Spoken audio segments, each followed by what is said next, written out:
Well, it gives me great pleasure now to introduce to all of you Juliana Chan, CEO, Wildtype Media, and the panelists for this session, Skills and Education in the Race for Humanity. Please welcome Juliana Chan.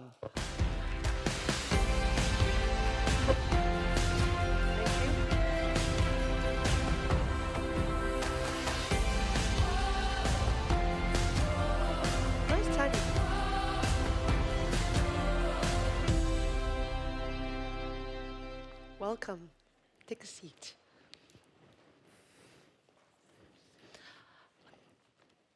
I'm looking for Lily in the screen. Is she going to appear? Ah, there she is. Good morning, everyone. Welcome to the conference. So how do we get more women a seat at the table? My name is Juliana Chan, and I'm the CEO of Wildtype Media Group. This is a company I founded to promote science communication across Asia. And I will be a moderator for today. As a mother of 2 young children, of which one is a girl, and a former university professor, I think it is safe to say that education is the great universal leveler. And we all know that. And that's why governments, universities, foundations and corporations, like those represented by our speakers, have done all they can to make education affordable, accessible, and sometimes even free for those who most need them. But the story has changed. The world has changed. As change accelerates, we can no longer depend on a 3 to 4 year structured university degree. That is not enough, because we'll be working for the next 50. We need now skills, and that's why skills have become the next new buzzword. Skills are very bite-sized education that we can, reskill, upskill, and deliver as we are going to our 30s, our 40s, our 50s, and beyond. And if so, then what are the skills and educational subjects that we need to ensure that we unlock positive outcomes in health, climate, and peace? These 3 are, by the way, the main pillars of the Women's Forum this year. And how do we ensure that we foster equality and help to close the gender gap? Now, this is a very complex topic, and there are no easy answers. But fortunately, I have today with me 3 distinguished speakers to help me kind of unpack some of these topics. And I'll start with Professor Lily Kong. She's the president of Singapore Management University, and she's joining us all the way from Singapore. Good morning, Professor Kong. Good morning, Juliana, and to my fellow panelists, thank you very much for having me join virtually. Thank you. And next we have Ms. Tanya Saadé Zeenny, Executive Officer of CMA CGM Group and President of CMA CGM Foundation. Good morning, Tanya. Thank you for joining us. And of course, we have a gentleman, Mr. Jean-Dominique Senard, CEO of Renault Group. Thank you for being a male ally. Thank you for joining us. Okay, so I think I would like to start by providing a little bit of context for today. So maybe I'll ask President Lily Kong, Professor Kong, to help us understand from the academic perspective, what do you think are the critical educational subjects and skills that we need to future-proof the youth for what is coming up next in the future? So thank you for that question, Juliana. I have dedicated my life to education. My late mother tells me that when I was 3, I lined the dolls up against the wall and played teacher, and I've always wanted to be in education. So it's a great privilege to be in the role. I have spent a lot of time thinking about what our students need for now and for the future. And in 2017, I led at my university what was called a Blue Ribbon Commission for undergraduate education to rethink undergraduate education and to try and prepare them as best as we can for the future. And I would say that, the days when education provided knowledge, content, are not entirely gone, but that is far less relevant today than during a time when I was a student, principally because technology has allowed easy access to content, knowledge, domain information that one can get online easily, whether through legitimate, sources or sometimes questionable sources that we would need to filter through. But that access to knowledge and information is so easy these days. So when we were thinking about graduate learning outcomes, the sorts of outcomes that we want out of education at my university, that was only one of 5 areas that we thought were important as a learning outcome. And even that has changed.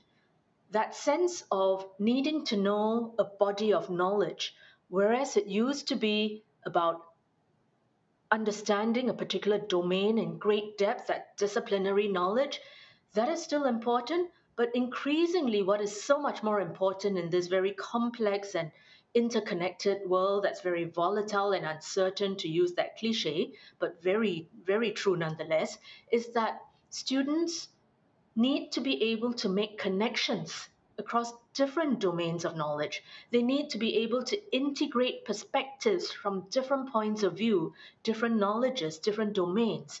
And that integration is so important a skill that we mustn't leave to fate and chance. So, one of the things that we think is really important in preparing students for the future is to have domains of knowledge, not necessarily a single domain, and then to be able to learn how to bring it together, to weave it together, to zoom in and to zoom out, and to draw connections. But that, even all of that, is just one dimension of it. Juliana talks about skills.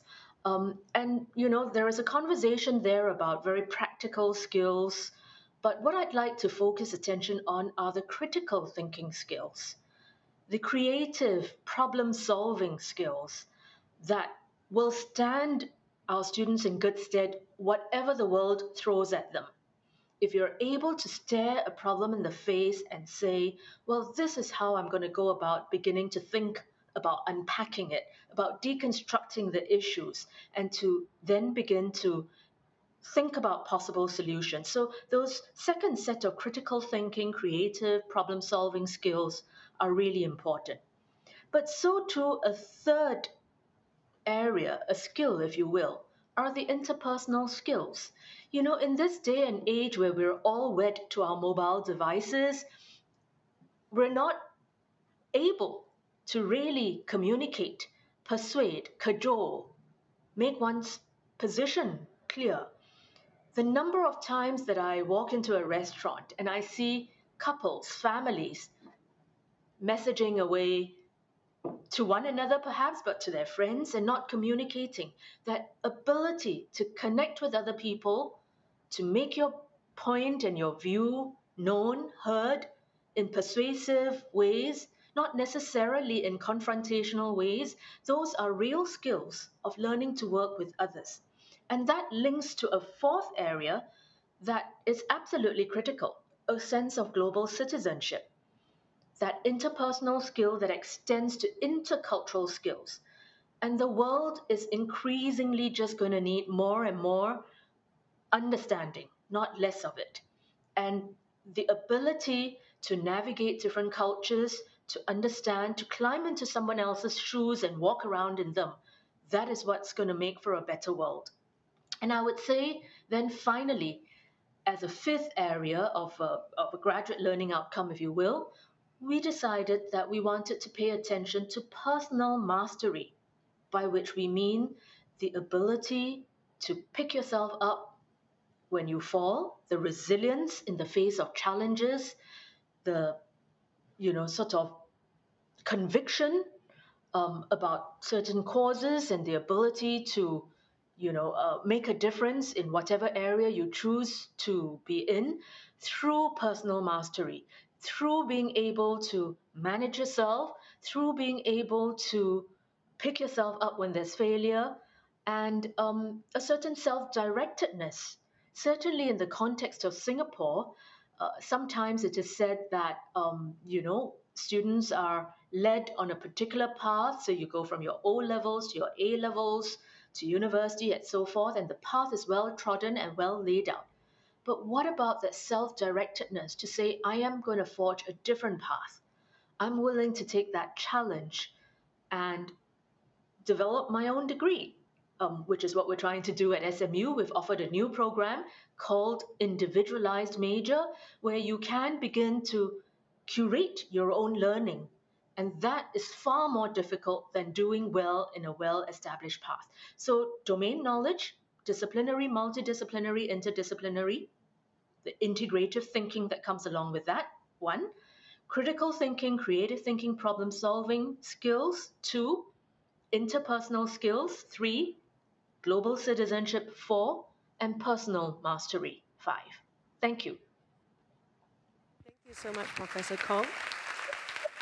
Thank you so much, Professor Kong. And of course, there was an academic perspective. I now look onto Jean-Dominique to give us the corporate perspective, representing a very large company, of course. Well, thank you very much for having me here.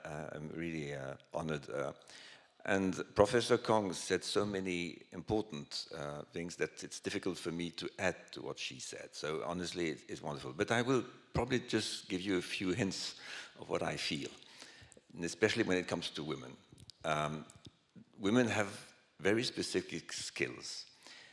We have to just recognize that. I have always noticed that when the proportion of women increases in management teams, in plants, etc., in our industry, immediately the atmosphere changes. The people less nervous, less, I would say, aggressive, and it makes a tremendous change. But beyond that, I know very well by experience that women have a very specific skill of understanding the features of characters of different people. And that comes way above what men can do. I can tell you that, on average, of course. I have experienced that personally, and I think I benefited from that in the past. But I can tell you, when you are in front of a major decision, when it comes to people, by the way, when you have to promote somebody, when you have to think about, is that the right person for the right job? The opinion of women is, for me, much more important than the opinion of men, because they get it right very, very often for the very first time. No, I'm just telling you that. I'm not saying that because I'm sitting here in front of you, but it's reality. I mean, that's just the point. Now, to the skills, if I can just, point out a few major skills that women should and can encourage. Autonomy, empowerment. That is, for me, the key for the future, notably in corporates, for management. Empowerment, that means that you are autonomous in the way you have to work, and you have to be accountable also. That means that you have to be strong enough to take into account what you have done and to respond of your actions. Women should promote that type of attitude in corporations. I mean, probably women are much better placed than others to accept that situation, which is a very difficult situation to promote. So empowerment, autonomy, skills for women, I think they are exactly up to the point. And maybe if I should add last point is, and Professor Kong mentioned that very simply, it's courage. Courage is the key. In our world today, I mean, in our corporations, in the complexity of life and professional life, courage is something that is missing very often. Courage of management, let's face it, difficulties appear each time courage is out of the room. And I think women, generally speaking, and again, it's not by circumstances, have internally far more courage than men in many circumstances. Not all, but in many circumstances. Childbirth. And so if there is a skill that I'm encouraging you to promote and to foster, is that one, courage. Because it always comes at a time where things are difficult, especially when it comes to people relationship. Well, when you talked about courage, Jean-Dominique, all I can think of is childbirth. You have to be courageous to, undergo childbirth. That's pretty scary, in itself. Yes, but I mean, I think it's possible. I mean, Yes. obviously. Well, we have very interesting suggestions from Professor Kong, autonomy from yourself. I would like to move on now to Tanya. Talk about CMA-CGM. So you run a very large organization, which I must note is family-owned, remains, and then 150,000 employees around the world. Sea, air, land, logistics solutions. And I also know that CMA-CGM focuses a lot on education in particular. So why does the foundation support education around the world?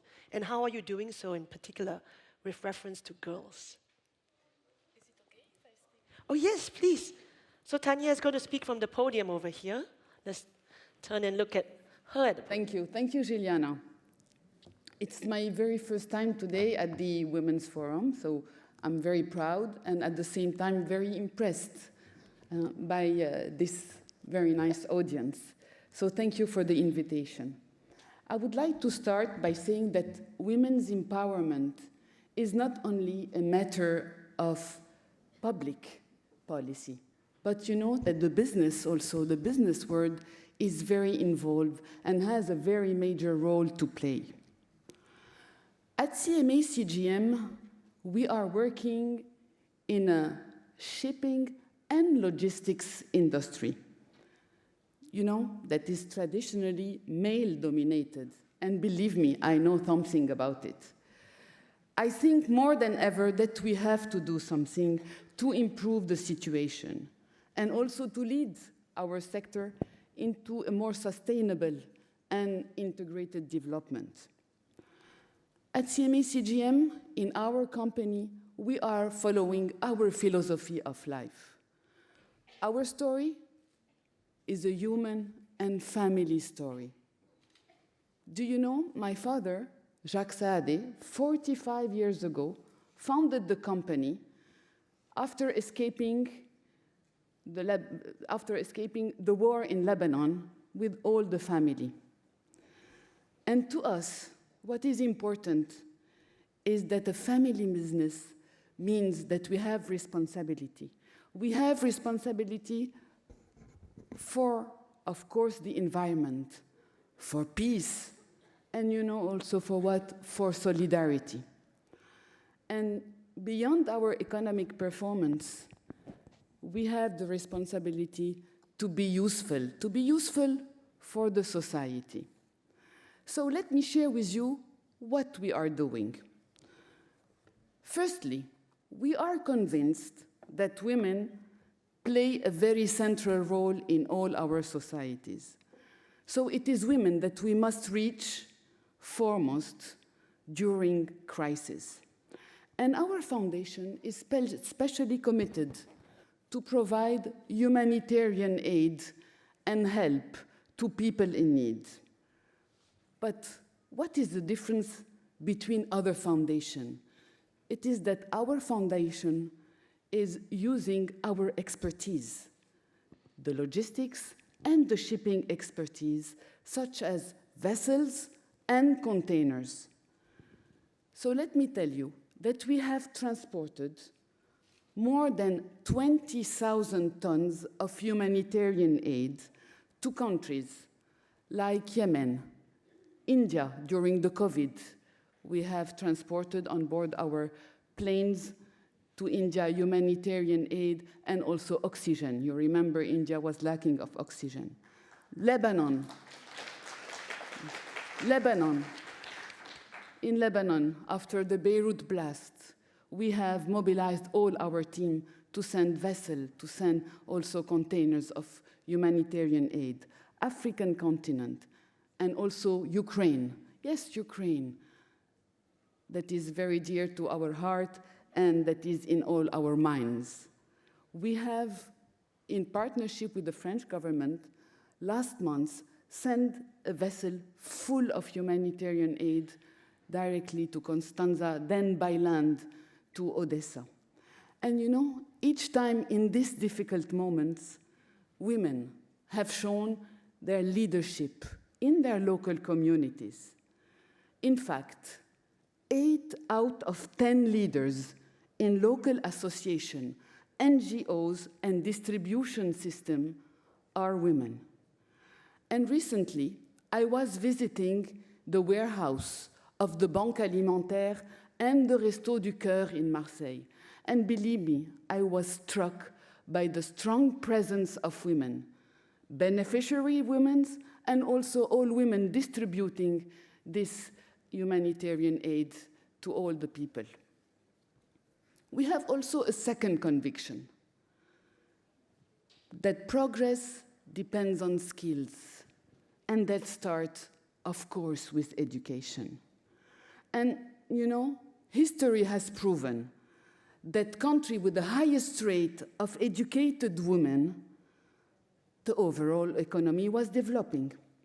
That's why in our foundation, we make education as a priority.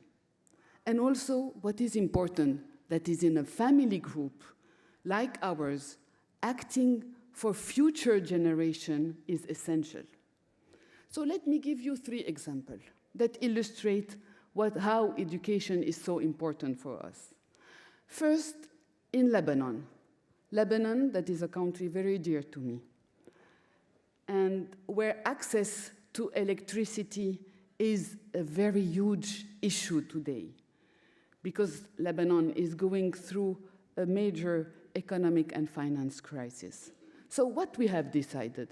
We have decided to help school in another way, an innovative way. Indeed, we have decided to transport solar panels and install them on roof of 10 schools. And now it is more than 100 children that can go to school without worrying about power cuts. And this is so important nowadays. My second example is in Côte d'Ivoire, near Abidjan. And we have partnered with also somebody that is very famous over there. It's an African music group called Magic System. Yes, with Magic System. Why? Because they have a great foundation over there. And they told us that now what is important is to build school. And we had a very innovative idea.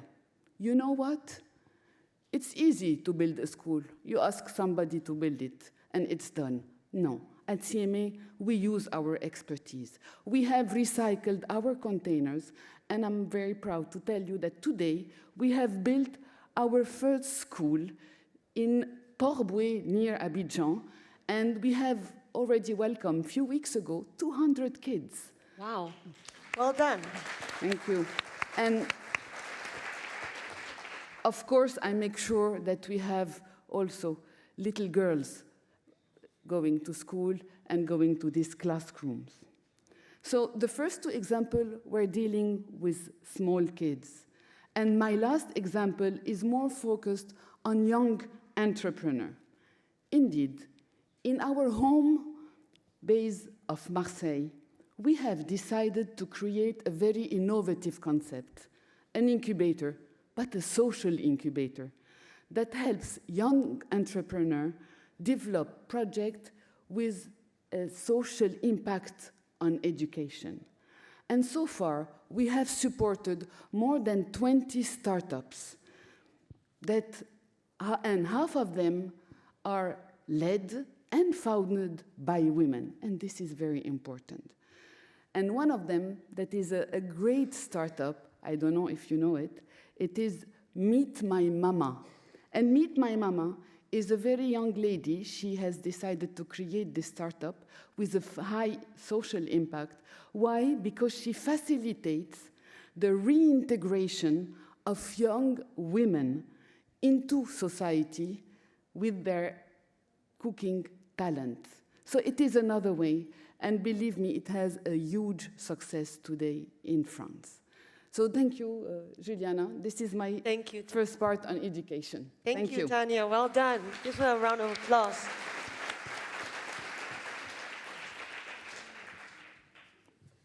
please join us back at the seats. So I think that has been wonderful. We've heard a lot about the good work done by CMA, CGM outside of your organizations. I would like to take our panelists back to within their organizations and actually do ask all of you, what have you been doing within your organizations to promote the upskilling, the reskilling of your workforce, in particular to support gender parity? Maybe we can begin with Professor Lily Kong from Singapore. Very happy to speak to that. So there are universities, universities traditionally have been working with the traditional 18 to 24-year-old students. And within that context, some of the things that I talked about earlier are very deliberate and intentional graduate learning outcomes. For them, if we're thinking about, sort of gender parity, access, and so forth, what we've been very deliberate about doing is to ensure that we have scholarships available through philanthropic sources and so forth for students, particularly women. There are ring-fenced scholarships, bursaries for students with financial need, women students with financial need, so that if they have the potential, they do not have to worry about access to education. And that's something we've worked really hard at. And particularly not just students, women students from Singapore, but women students from the region. So we're very proud to say that we count amongst our Shireen Fosder scholars. These are scholarships dedicated to women students from low-income families. We count among them those from India, from Indonesia, from Vietnam, from Malaysia, etc., around the region. And when they come to us, one of the things that's important is that we don't throw them in the pool of students and leave them to their own devices. And we have set up a Student Success Center to try and support them through their journey, and particularly if they're first-generation college goers. This is really important. But Juliana, you asked about skills, and therefore I want to turn attention to a second group of students, if you will, and perhaps I should call them participants rather than students, because these tend to be the adult workers who, might have graduated 5 years ago, 10 years ago. The fact that knowledge and skills and expertise is now changing so rapidly, the half-life of knowledge has really shrunk compared to what it was before. So when I went to university, what I learned might have stood me in good stead for 10 years, 20 years, and I might have done that same job for that period of time. But new jobs are being created, new kinds of careers, new skill sets are needed. So when one graduates, and I'm talking very much about graduates because I am, after all, from a university, but if you're a graduate at the age of 24, and you're going to work till at least 64, if not 74, that's a good 40, 50 years. And whatever you might have learned needs to be refreshed, you need to upskill. And for some, it's not just upskill, you actually need to reskill entirely. So what can we do to support that? From a gender neutral perspective in the context of Singapore, I am very proud to say that the Singapore government has really invested in this. And so for every adult Singaporean, we are allocated a certain sum of money, 500 Singapore dollars, that you can use to upskill in any area that you wish.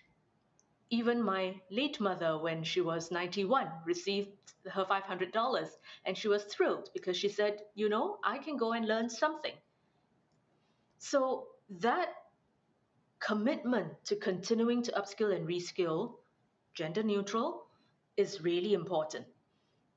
Not only that, a lot of the programs for such upskilling and reskilling which are developed and delivered by universities, we receive subsidies for our development costs. And that really reduces our costs. And for the individual who has government subsidy to attend the courses, they also have to pay very little. Now, how does this speak to gender at all? There are issues in the implementation, and I'll be the first to recognize that there are challenges. If you're a woman juggling not just your work, but your family responsibilities, your care responsibilities, and as an aging population, we're also having to confront elder care challenges on top of childcare challenges. This means that the extra burden on women has grown. And to find the time to go and avail yourself of these opportunities for upskilling and reskilling are at least doubly challenging. So, organizationally, while we offer these courses for upskilling and reskilling, we offer it in a gender neutral way. What we do try and do is to find mechanisms to facilitate the participation by women. And some of it means doing these upskilling courses in a blended way, so that some of it is online and some of it is in person. And the online version is asynchronous, and you don't have to necessarily be synchronously available, so that in her own time and space, where she's able to carve out some time, she's able to access this material, this course, in ways that would have not been possible if we insist that they come only in person. So there are strategies, tactics, techniques that we can use, but the most important thing is keeping in mind the fact that even while many policies are gender neutral, the impact is not gender neutral. And therefore, we need to put in place additional measures to make things accessible to women. Thank you. So much. Thank you, Prof. Lily Kong. The Skills Future credit she's referring to, about 300 euros a year, is indeed for everyone. And I think you can learn all sorts of things.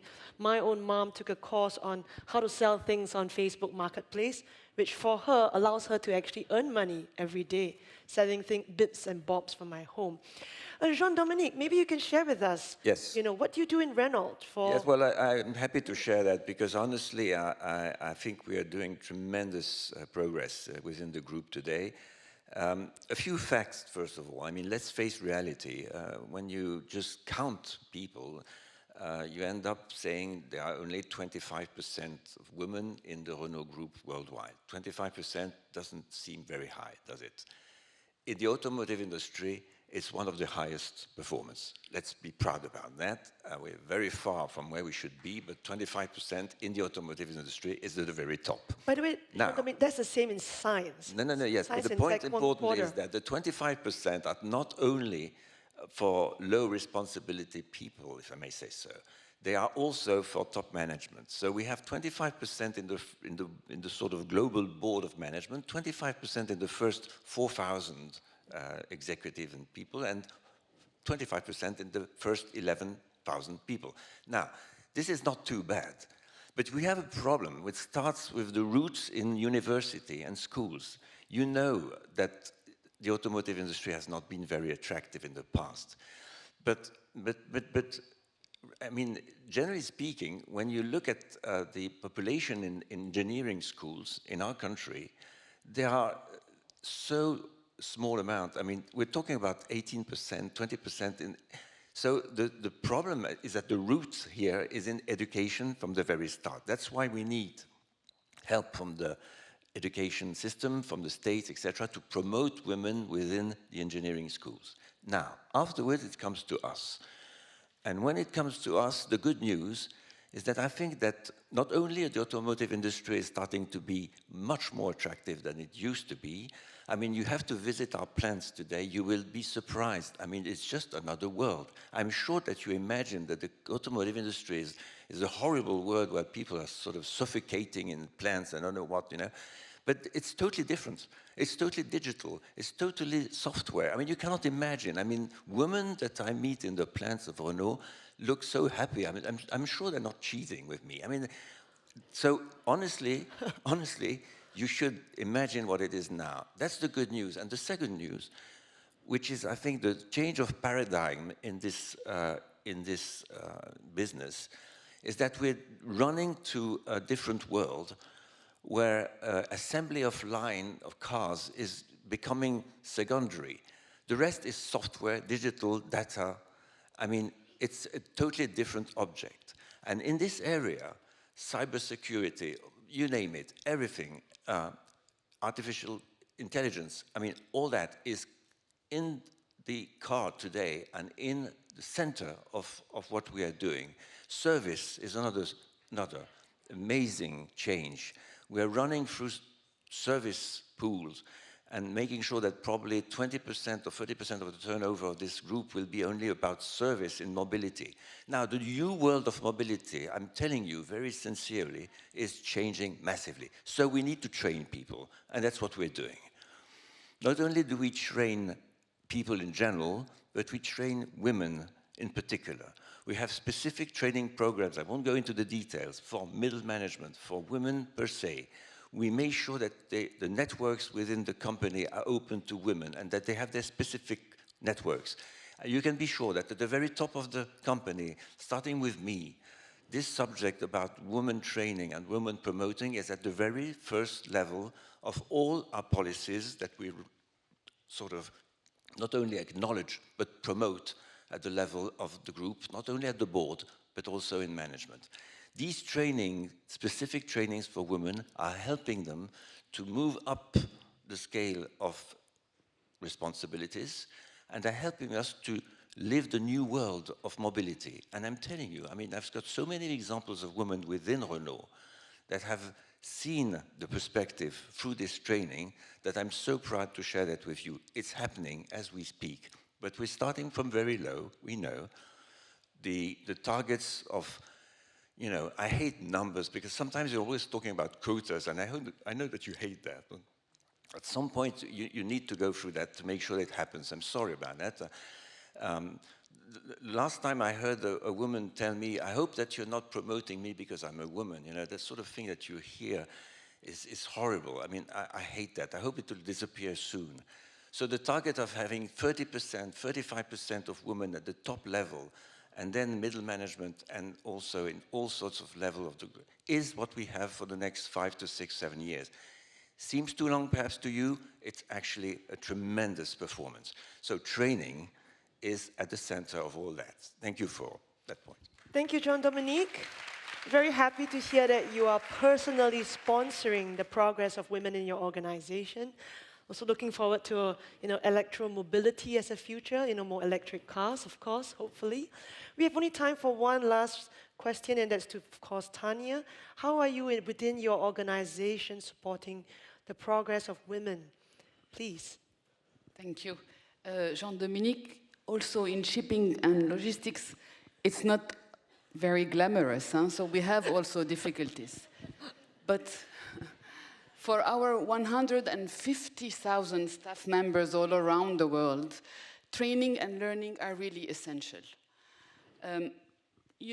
To help evolving and to help imagining tomorrow's sustainable shipping and logistics, we have decided to create an innovative center of training and innovation.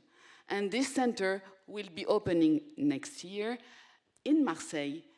And the originality is that it will be welcoming the 150 staff members all around the world. So we have decided to create a new training facility. This is the first thing.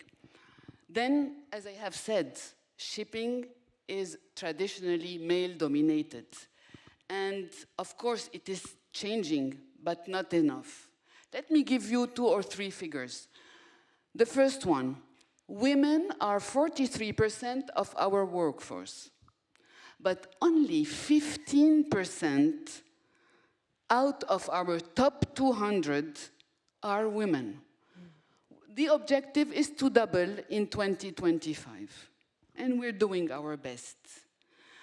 But the only figure that is really low is sailors. You know that we have a lot of sailors also in our industry. There are only 4% of our sailors are women. This, of course, has to change. But how? Of course, we will do a lot of, and we're doing a lot of training for female sailors and try to communicate also, to break these gender stereotypes. But we have gone even further. And we have 11,000 sailors in our group. And at the head of them, it is a woman. Her name is Christine. Excellent. She's there. She's with us. Give us a wave, please. And oh, she's yes, over there. you can Let's say hi applaud to her. Of course. She's a role model in our company. Yes. Thank you, Christine, Would you like for to what stand you're up doing. and just stand up and say hi And to us? together with Christine, we're doing our best. And we are proud to say that we have one vessel captain today out of 11,000. Just one, but believe me, we are struggling to have, I hope, a lot more next year. Of course, like Renault, we are also working, on two levels. Collective levels, we have specific programs for women, leadership for women. But also we have very individual programs and with mentoring, and we support them, in their professional journey. And the difference is that I take care of it because it is a subject that is very dear to me. And today I'm at least following 50 women in our group. And I'm very happy to have some of them also with me today because I wanted them to share the experience of the Women's Forum. Thank you. Thank you, Tanya. Well, we've run out of time. And I don't mean just our panel. I think we've run out of time to act. The time to act is now. If you have any suggestions for my speakers, I think they will be available at lunchtime. So please come up and talk to Tanya and Jean-Dominique. Of course, Lily's in Singapore. At this point, I would like to thank my speakers for joining us this morning. Thank you, Lily, all the way from Singapore. Thank you, Tanya and Jean-Dominique. I have something to say. Please. I have a special message. Last comments, yes. For all of you in the audience, for all the women. If you are attracted by a family business, driven by passion, with very strong values, and this resonates for you, please, there is certainly a place for you in our company. So do not hesitate to come and see me at the lunch break. Well done. Thank you very much. Thank you to our speakers. Thank you so much. Thank you so much, Juliana, and to our wonderful panel. Thank you so much. Wonderful. Thank you. Thank you, Lily, all the way from Hong Kong. Thank you so much, Jean-Dominique. Thank you, Tanya. Thank you, Juliana. That was wonderful. Thank you so much.